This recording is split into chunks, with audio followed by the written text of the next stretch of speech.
આજની ધર્મકથા. પ્રણામ.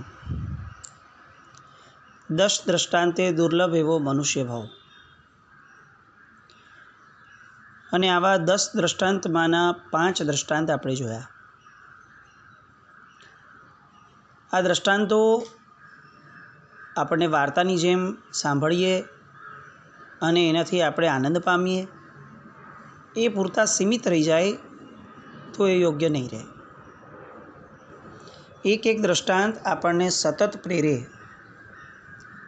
આ દ્રષ્ટાંતો હમણાં લેવા પાછળનો હજી એક આશય એ બી હતો કે આપણું નવું વર્ષ આવી રહ્યું છે. એવું કહેવાય કે નૂતન સંવત્સર આવે તો એ સાથે કેટલાય નૂતન ઉલ્લાસો, નૂતન પરિસ્થિતિઓ અને નૂતન વિચારો લઈને આવે. આપણે બધા આ નૂતન વર્ષના આવવા પૂર્વેના ગણતરીના દિવસોમાં પોતાના જીવનને મનુષ્યભાવની સાર્થકતા તરફ વાળવા માટેના પ્રયત્નો માટે જો કટિબદ્ધ બનીએ તો આવતું વર્ષ અને કદાચ આખું જીવન અને એના કારણે આવતા ભવોભવ આપણી યોગ્યતા પ્રમાણેના ઊભા રહે છે.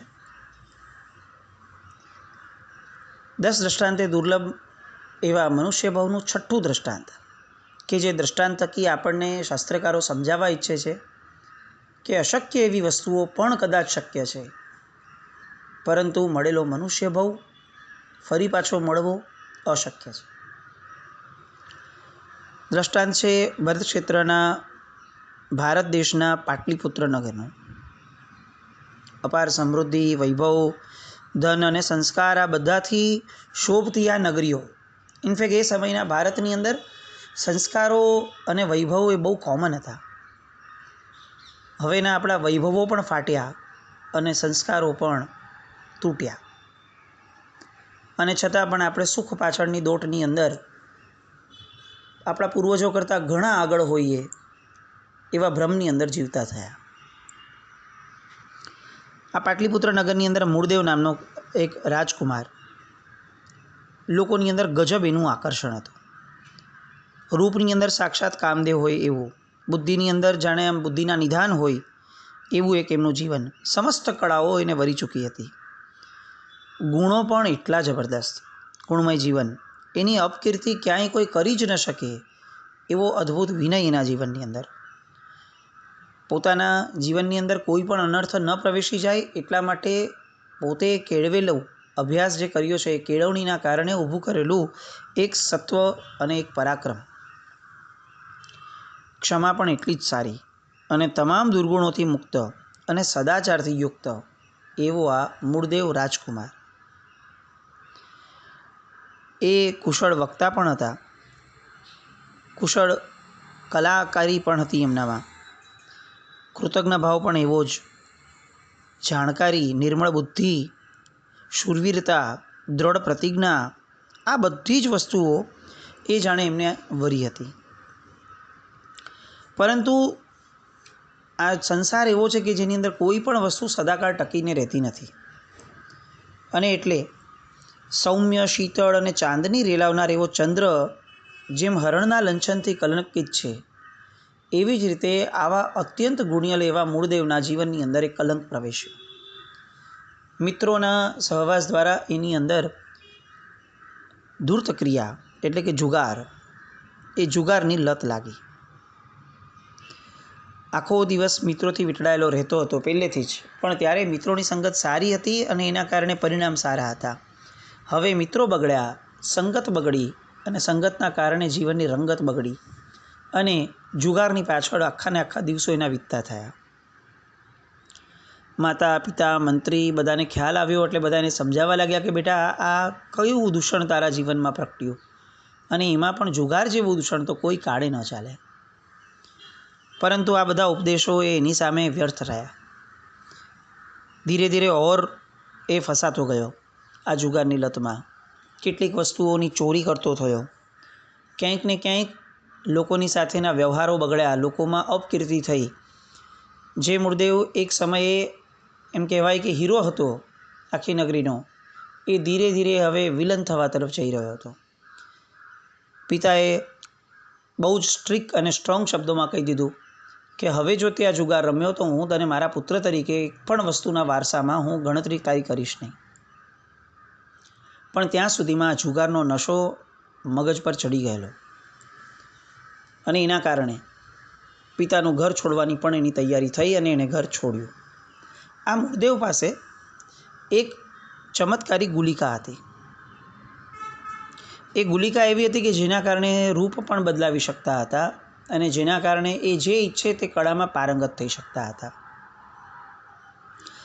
પાટલીપુત્ર તો છોડ્યું રાજકરાણું અને એકલો નીકળી પડ્યો. નીકળતા આગળ ફરતા ફરતા પરાક્રમી પુરુષ છે, કોઈ ચિંતા નથી એને. પહોંચતા પહોંચતા છેક ઉજ્જૈની નગરી સુધી આવ્યા. ઉજ્જૈની નગરીને જોવાનું કુતૂહલ ઘણું હતું એટલે એણે ગુલિકા મોઢામાં રાખી અને પોતાનું રૂપ બદલાવી અને વામનનું રૂપ ધર્યું. એ નગરની અંદર અનેક લોકો કુતૂહલ પ્રિય હતા. એટલે આ વામનને જોવા માટે એવું વિચિત્ર સ્વરૂપ બનાવેલું કે લોકો એને જોવા માટે એ આવતા અને એ આકર્ષણનું કેન્દ્ર બન્યો. પોતાની હવે દરેક કળાઓ એ લોકોની અંદર આકર્ષવા માટે વાપરવા લાગ્યા અને સંગીત વગેરેની અંદર એટલી બધી પ્રવીણતા હાંસલ કરી કે એની ખ્યાતિ છે એક રાજા સુધી પહોંચી. અને એ જ નગરની અંદર એક ગણિકા હતી કે જે પોતે અત્યંત ગર્વિષ્ઠ હતી અને એને એવું લાગ્યું કે મને જ્યાં સુધી મારા યોગ્ય પુરુષ ન દેખાય ત્યાં સુધી હું બીજા કોઈ પણ પુરુષોને મચક આપીશ નહીં. દેવદત્તા નામની રાજગણિકા, રાજ્યને માન્ય. અને એ ગણિકા એના સુધી પણ આ વાત પહોંચી કે સંગીતની અંદર આવો ઉસ્તાદ જે કહી શકાય એવો આ વ્યક્તિ છે, આવ્યો છે અચાનકથી. હવે આને પણ એમ થયું કે આ કોણ છે, જોઈએ તો ખરા, પરીક્ષા તો કરીએ. એટલે એ એકવાર જ્યાં ગાતો હતો મૂળદેવ, એની બાજુમાં જઈ અને દેવદત્તા એને દેખાય નહીં એવી રીતે એના બધા ગીતોના મધુરા પાન કરતી હતી. અવાજ સાંભળી જબરદસ્ત એ પ્રભાવિત થઈ અને એણે પોતાની દાસીને મોકલીને કીધું કે એને અહીંયા બોલાવી આવો. મૂળદેવને ખબર હતી કે આવી રીતે આ દેવદત્તા જે છે એ ગર્વિષ્ઠ છે, એટલે એનું ગર્વ તોડવા માટેનો મૂળદેવે પ્રયાસ શરૂ કર્યો.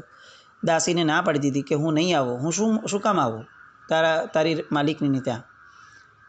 અને પેલી દાસી સમજાવવા લાગી. એ દાસી પણ પાછી કુબજા હતી અને ખૂંદ હતી. એટલે એ સમજાવવા લાગી કે તું તારું રૂપ તો જો, તારા જેવા માણસને અમારી માલકીન બોલાવે છે એ તારું અહોભાગ્ય નહીં સૌભાગ્ય છે, તારી મનુષ્યભાવની સાર્થકતા કહેવાય. એમ કરીએ એને સમજાવવા લાગી કે મારી રાણી, મારી જે દેવદત્તા છે માલકીન, એ કેટલી રૂપવાન છે, કેટલી ગુણવાન છે. મૂળદેવ ધીરે ધીરે હા પાડવા લાગ્યા.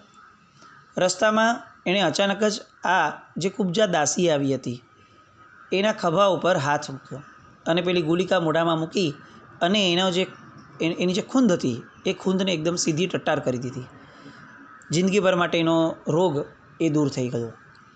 પેલી દાસી તો ધન્ય ધન્ય થઈ ગઈ હોય એવી રીતે એ આ મૂળદેવની પાછળ ઘેલી થઈ, મહેલમાં લઈ આવી. બંનેની આંખો મળી અને બંને બેસ્યા. હજી તો પેલો નબળા સ્વરૂપમાં છે એટલે દેવદત્તા એને જોઈને એટલી આકર્ષાતી નથી, પણ એના એક પછી એક એની કળાઓથી આકર્ષાતી જાય છે. વીણા વાદક આવ્યો હતો, સુંદર મજાનું વીણાનું વાદન કર્યું.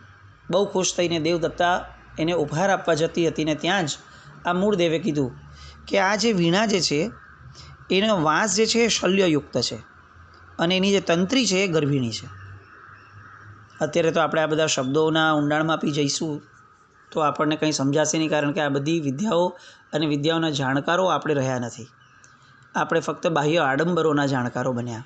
ઊંડાણ એ હવે આપણા જાણે સ્વભાવમાંથી જ નીકળી ગયું હોય એ રીતનું આપણું જીવન થઈ ગયું. પેલા દેવદત્તાએ કીધું પેલીએ કે તમે આ બધું કેવી રીતે જાણ્યું? અને તરત જ વામન જે મૂળદેવના રૂપમાં હતો એ ઊભો થયો અને એણે ખોલીને બતાવ્યું કે જુઓ હું જે કહું છું એ વાત. અને એમ કરીને એણે વીણા હાથમાં લીધી અને જે રીતે એણે વીણાના તાર છેડ્યા અને એ પછીથી એમ લાગવા લાગ્યું કે જાણે આ જગતની અંદર વીણા વાદન એ જ સર્વશ્રેષ્ઠ ઘટના છે. અને દેવદત્તા એના દ્વારા સખત આકર્ષાય. અદ્ભુત અને અલૌકિક એવું આ સંગીત એ સાંભળી દેવદત્તા કહે છે કે આપ આ વીણાવાદન વિદ્વતાના જગત શ્રેષ્ઠ છો. વીણાવાદનમાં શ્રેષ્ઠ ગણાતા નારદો પણ તમારી આગળ હારી જાય એવું આ તમારી આગળ વીણાવાદનનું સરસ મજાનું આ કળાનું તમારી આગળ વૈભવ છે. પેલો જે વગાડવા આવેલો હતો એ પણ એના ચરણે પડ્યો કે મને તમે શીખવાડો. એ સમયે ત્યાં વિશ્વભૂતિ નામના પ્રસિદ્ધ નાટ્યાચાર્ય પણ પધાર્યા. નાટકો કરતા હતા અને બહુ જ પ્રસિદ્ધ હતા કે એમના જેવા નાટકો ક્યાંય ન હોય ને ક્યાંય કોઈ જગ્યાએ થઈ શકે નહીં. ભરતનાટ્યમની અંદર પણ એ ઘણા આગળ પડતા હતા. આવ્યા અને એમણે કીધું કે તમે મારું નાટક જોવા સાંજે પધારજો. દેવદત્તાએ આગ્રહ કર્યો કે અત્યારે અહીંયા પધાર્યા છો તો આ ભરતનાટ્યમનો એક ખેલ થઈ જાય. અને એ પ્રયોગ કરવાનું શરૂ કરે છે. આ જુએ છે અને જોતાં જોતાં એ હસે છે વામન. એટલે પેલા જે વિશ્વભૂતિ આચાર્ય હતા એ ગુસ્સે થઈ ગયા કે તમે હસો છો કેમ? તો કે તમારા ભરતનાટ્યમમાં તો કેટલી બધી મોકાણો છે, લોકો તમને કઈ રીતે આચાર્ય તરીકે પૂજે છે હું સમજતો નથી. એમ કરીને એમણે કીધું કે મારા કેટલાક પ્રશ્નોના જવાબ આપો. હવે પેલો સાવ વામન દેખાતો કુરૂપ માણસ અને અહીંયા આ વિશ્વભૂતિને એ અહંકાર છલકાતો. એટલે એણે કીધું કે પૂછ, તારે જે પૂછવું હોય જા.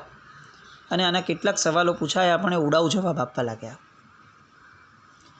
અહીંયા મૂલદેવને એવું લાગ્યું કે આ આમ સીધો નહીં સમજે, એટલે એણે તરત જ પોતે ઊભા થઈ અને જે ભરતનાટ્યમની એની ભૂલો હતી એ બધી ભૂલો એણે દર્શાવવાની શરૂ કરી. અને જે જબરદસ્ત ઉત્તંડ કહી શકાય એવું એ નૃત્ય આરંભાયું. પેલો વિશ્વભૂતિ એના ચરણે પડી ગયો, એટલો મોટો પડી ગયો કે આપ તો મારા કરતાં મોટા આચાર્ય છો, હું આપને ઓળખી ન શક્યો. આમ મૂલદેવ બધી રીતે દેવદત્તાને ઇમ્પ્રેસ કરવાની અંદરમાં સખત આગળ વધતા જાય છે. હવે આ દેવદત્તાને એવું લાગ્યું કે આ ચોક્કસ કોઈક એક મહાપુરુષ છે કે જે રૂપ બદલીને આવ્યા છે. આટલા બધા ગુણો કોઈ એક વ્યક્તિની અંદર હોય, આટલી કળાઓ કોઈ એક વ્યક્તિની અંદર હોય અને એ પોતાના કુરૂપ માટે કાંઈ ન કર્યું બની જ ન શકે. એટલે એ તરત જ એના પગે પડી અને કહ્યું કે સ્વામી, મેં આજથી તમને મારા સ્વામી તરીકે સ્વીકાર્યા છે. બસ હવે મારી એક જ અરજ છે કે તમે તમારા મૂળ રૂપમાં આવો. મૂળદેવે સાંભળ્યું, ગુલિકા મોઢામાંથી કાઢી અને તરત જ એ પોતાના ઓરિજિનલ સ્વરૂપમાં આવ્યા. રૂપના અંબાર જ કહી શકાય એવા સરસ મજાના મૂલદેવના સ્વરૂપની અંદર એ પાછા પધાર્યા.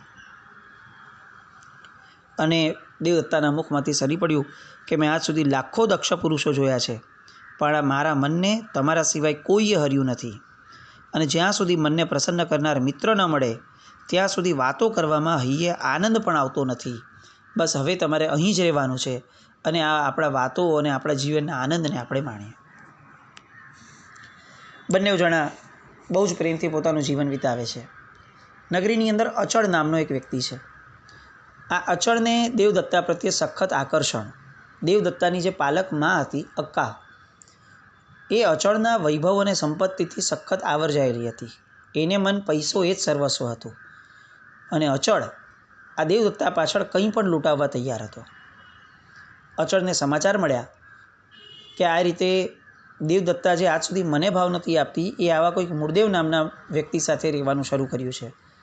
આવ્યો, એણે ઝઘડો કર્યો, પણ દેવદત્તા માની નહીં કે હું મારા મનના માણીઘરને આગળ જઈશ. હું કેમ તમે જો ક્યાં તો કયો ત્યાં જાઓ.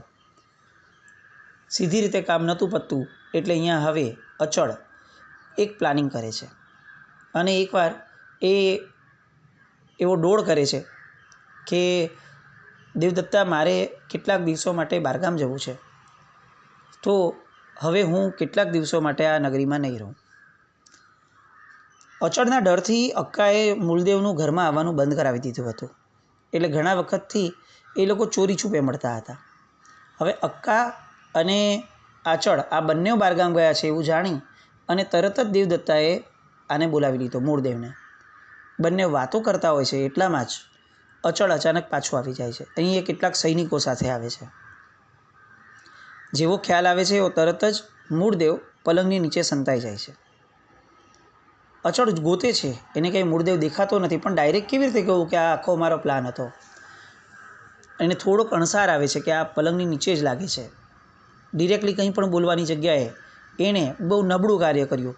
એ પલંગ ઉપર બેઠો અને એણે દેવદત્તાને કીધું કે મારે હવે નાહવું છે, મારી માટે ગરમા ગરમ પાણી કરી આપો. દેવદત્તાએ કીધું કે નાહવું હોય તો બાથરૂમમાં જઈએ, ત્યાં તમને જેટલું પાણી જોઈએ હું તમને ગરમ કરી આપું, પણ અહીંયા કેમ? પણ આ જીદ પકડે છે કે નહીં, હું તો વૈભવી પુરુષ છું, મારે જ્યાં જે કરવું હોય એ કરી શકું. અને ગરમા ગરમ પાણીથી એ નાય છે, પોતાના શરીરે મર્દન કરાવે છે, એટલે બધો મેલ નીકળે છે. આ જે અપમાન છે, કારણ કે આ બધો મેલ, ગંદુ પાણી એ બધું મૂળદેવ પર પડી રહ્યું હતું. અચળે ફક્ત એને પકડી નહોતો લેવો, એને અપમાનિત કરીને કાઢવો હતો. અને સજ્જન પુરુષ માટે, પરાક્રમી પુરુષ માટે આનાથી ખરાબ અપમાન શું હોય? તરત જ મૂળદેવ ઊભો થયો અને નીકળી ગયો. સૈનિકો એને પકડી અને રાજા પાસે લઈ જવાના હતા, પણ એની જગ્યાએ દેવદત્તા માફી માંગે છે કે ભાઈ અમને માફ કરો અને એને છોડી દો, એટલે એને જંગલની બહાર છોડી આવે છે. આ બાજુ જંગલની બહાર છોડતા એને રસ્તામાં હવે સામે તટે જવાનું, પરાક્રમી પુરુષ છે એટલે મૂળદેવને એવું લાગ્યું કે હવે હું કંઈક બનીશ, હું રાજા બની જાઉં, પછી આ અચળ મારી સામે શું કરી શકશે. હવે પોતાનું ભાગ્ય અજમાવવા માટે આગળ બેનતટ નામનું એક નગર હતું, પણ એ જંગલની પછીથી આવતું હતું. એટલે ત્યાં જંગલ ક્રોસ કરવા માટે મૂળદેવ આગળ વધે છે. આટલું મોટું જંગલ છે, કઈ રીતે આ જંગલને પાર કરવું એ મૂળદેવ માટે પણ પ્રશ્ન છે, કારણ કે રસ્તો કેવી રીતે ખબર પડે. જો કોઈ એવો હોય કે જે આપણી બધાની અંદરમાં કંઈક ને કંઈક સથવારો આપે, આ રસ્તાની બાબતમાં ને જાણકાર હોય, તો કામ કંઈક થાય. હજી આવું વિચારે છે, ત્યાં જ એક બ્રાહ્મણ જે છે એ બ્રાહ્મણે એમ કીધું કે આને જોયો અને એને કીધું કે ચલો મારે નગરની બહાર જવું છે, તમારે ત્યાં જ આવવાનું છે. મૂળદેવને એવું લાગ્યું કે જાણે ભગવાને એ આપણો સાદ સુણી લીધો હશે, અને તરત જ એ આ બ્રાહ્મણને એમ પૂછે છે કે ભૂદેવ તમારે કયા ગામ જવું છે? બ્રાહ્મણે કહ્યું કે મારે વીરનિધાન નામના ગામે જવું છે. અને મૂળદેવે કીધું મારે બેનાતટ જવું છે. તો કે આપણા બંનેના ગામ બાજુબાજુમાં જ છે. સરસ થયું, આપણે બે ભેગા થયા. બ્રાહ્મણ અને બંને હાલે ચાલે છે, આમ તો મૌનપણે ચાલે જ રાખે છે. બ્રાહ્મણ કંઈ બોલતો નથી ને મૂળદેવને એવું લાગે છે કે હું હમણાં ક્યાં એમને કંઈક કહું, એટલે મૂળદેવ પણ એની હારે ચાલે છે. રસ્તામાં 2 દિવસ 3 દિવસ થયા. બ્રાહ્મણ પોતે ફળ આરોગી લે છે, પોતે ભોજન આરોગી લે છે, મૂળદેવને આપતું નથી. 3 થી 4 દિવસના નકોટા ઉપવાસ થયા. હવે મૂળદેવની શક્તિઓ ખૂટી અને ત્યાં જ એ જે નગરમાં આવી ગયો એ બેનાતટ નગરનો જ ભાગ હતો. એટલે પેલો બ્રાહ્મણ પોતાના રસ્તે આગળ વધે છે. મૂળદેવ ગુણિયલ છે. ઓલાએ 3 દિવસ સુધી ભોજન કર્યું, એને કંઈ કણિયો ન આપ્યો, તેમ છતાં વિચારે છે કે બિચારો કેટલો સારો છે, મારો જંગલનો રસ્તો તો પસાર કરાવડાવ્યો. આશ્રમમાં આવે છે, ત્યાં એક ભિખારી મળે છે. એક ભિખારી કહે છે કે મારી હારે બેસી જા, હું તને ભોજન આપું. મૂળદેવ ના પાડે છે કે હું ભીખમાં મળેલું ભોજન ન લઉં. 4 ઉપવાસ થયા છે, તેમ છતાં ખુમારી જુઓ. અને ઓલો કહે છે કે સારું, હું તારી માટે ભોજન લઈ આવું છું. અને ભોજન લઈ આવે છે અને બંને જણા વાપરે છે, અને બંને જણા ધર્મશાળામાં રાત્રે સૂઈ જાય છે. બહુ જ આશ્ચર્યકારી એવી ઘટના એ થઈ કે બંને જણાને એક સરખું રાત્રે સ્વપ્ન આવ્યું. એક જ સરખું સ્વપ્ન આવ્યું, ભિખારીને અને મૂળદેવને. બંને જાગ્યા. એમાં ભિખારીએ પોતાનું સપનું બાજુમાં રહેલા ભિખારીને કહ્યું કે મને આ ઉત્તમ સપનું આવ્યું. એટલે ભિખારીએ કીધું કે ઓહો, આ તો ઉત્તમ સ્વપ્ન છે, અને આ ઉત્તમ સ્વપ્નના ફળ સ્વરૂપે તને કદાચ, મને એવું લાગે છે કે આવતીકાલે સરસ મજાનો સાકર ચોપડેલો રોટલો મળશે, ઉત્તમ. ભિખારી તો ખુશ થઈ ગયો કે કણિયો ખાવા નથી મળતો, આખો રોટલો મળી જશે. અને એ ખુશ થવા લાગ્યો. એને રોટલો મળ્યો પણ ખરો. પણ મૂળદેવને એવું લાગ્યું કે આ ઉત્તમ સ્વપ્નનો ફળાદેશ ઉત્તમ વ્યક્તિ આગળથી લઈશ તો જ ઉત્તમ ફળ મળશે. અને નગરની અંદર રહેલા શ્રેષ્ઠતમ કક્ષાનો જે સ્વપ્નફળ પાઠક હતો એના ઘરે ગયા. કેટલીક મહેનત કરીને પૈસા કમાયા હતા. એક પૈસા દ્વારા એને ભેટણું ધર્યું અને કહ્યું કે મને આવું ઉત્તમ સ્વપ્ન જોયું છે મેં. અને આ સ્વપ્નનો ફળાદેશ કહેતા પહેલાં કહે છે પેલો સ્વપ્ન પાઠક કે તારે મારી દીકરી હારે લગ્ન કરવા પડશે. તો કે હું તો અજાણ્યો છું, નિર્ધન છું. તો કે ભલે તું નિર્ધન રહ્યો, 7 દિવસ પછી તું આ નગરીનો રાજા બનવાનો છે. આ સ્વપ્નનું તારું ફળાદેશ છે. ઘણી બધી ઘટનાઓ બને છે, અને આ ઘટનાઓના અંતે 7 દિવસ પછીથી મૂળદેવ એ નગરીનો રાજા બને છે. રાજા બન્યા પછીથી એ દેવદત્તાને આમંત્રણ આપી અને ફરીથી બોલાવી લે છે. અચળને એનો પાઠ ભણાવે છે. હવે આ મૂળદેવનું નામ વિક્રમ તરીકે જાહેર થયું હતું. વનદેવીએ એના એક સુકૃત જે હતું એનું, કે ભાઈ એને એક મહાત્માને સરસ મજાનું વોરાવેલું માસક્ષમણના પારણાના, એ સુકૃતના ફળ સ્વરૂપે એને નગરીને અધિષ્ઠિત કરી રાજા તરીકે, અને કહ્યું હતું કે તને હવે કોઈ પણ જાતનો કોઈ ક્ષોભ પહોંચાડશે તો તો હું એના 2 ટુકડા કરી નાખીશ. આ વાતો લોકો સુધી પહોંચવાની શરૂ થઈ. પહોંચતા પહોંચતા પેલા બ્રાહ્મણ સુધી પહોંચી કે જે બ્રાહ્મણ રસ્તામાં સાથે હતો, પણ છતાં પણ એને સ્વાર્થ કેન્દ્રિત થઈ અને એક ભોજનનો કણિયો પણ નહોતો આપ્યો. એ આમને મળવા આવ્યો, પણ કયા મોઢે વાત કરે? મૂળદેવ ઓળખી ગયા અને મૂળદેવે એને પણ માલામાલ કરી દીધો. હવે વારો આવ્યો પેલા ભિખારીનો. એ આવે છે, આ તો એ જ દિવસ એ જેને મેં ભોજન આપ્યું હતું એ જ વાળો છે વ્યક્તિ. મૂળદેવ એની આગતા સ્વાગતા કરે છે, એને બેસાડે છે અને એને વાત કરે છે કે તને ખબર છે કે તને ને મને બંનેઓને સપનું સેમ આવ્યું હતું, અને આ સેમ સ્વપ્નનો ફળાદેશ પૂછવામાં આપણે બંનેવે અલગ અલગ વ્યક્તિઓ શોધ્યા. તે એક ભિખારીને પૂછ્યું અને મેં ઉત્તમ ફળ પાઠક આગળ ગયો, તો મારું સ્વપ્નનું ફળ જે છે એ ઉત્તમ આવ્યું. પેલો ભિખારી અચંબિત થઈ જાય છે કે મેં કેવડી મોટી ભૂલ કરી નાખી. સેમ ટુ સેમ સ્વપ્ન, મને ખાલી એક રોટલો મળ્યો અને આને રાજ્ય મળી ગયું. અને હવે પેલો ભિખારી કટિબદ્ધ બને છે કે હવેથી એ જ આશ્રમમાં એ જ જગ્યાએ હું ફરીથી સૂઈશ, રોજ સૂઈશ, ત્યાં સુધી સૂઈશ જ્યાં સુધી ફરીથી મને એ સ્વપ્ન ન આવે. કારણ કે એ આશ્રમની એ જગ્યાએ જ સૂવાથી મને આ સ્વપ્ન આવ્યું હતું. અને પેલો ભિખારી એ તે જ જગ્યાએ જાય છે, રોજ એ જ રીતે સૂવે છે અને રોજ એવી વિચારણા કરે છે કે મને હવે ફરીથી એ સ્વપ્ન આવશે જ ક્યારેક ને ક્યારેક, કારણ કે અહીંયા જ મને પૂર્વે સ્વપ્ન આવ્યું હતું. હવે એ ભિખારીને આ રીતે વિચારવા છતાં ક્યારેય પોતાની ઈચ્છા પ્રમાણે સ્વપ્ન આવી શકે? અચાનક દૈવત્વથી આવેલું સ્વપ્ન એ આવી રીતે ફરીથી વારંવાર એ જગ્યાએ સૂવાથી આવી શકે?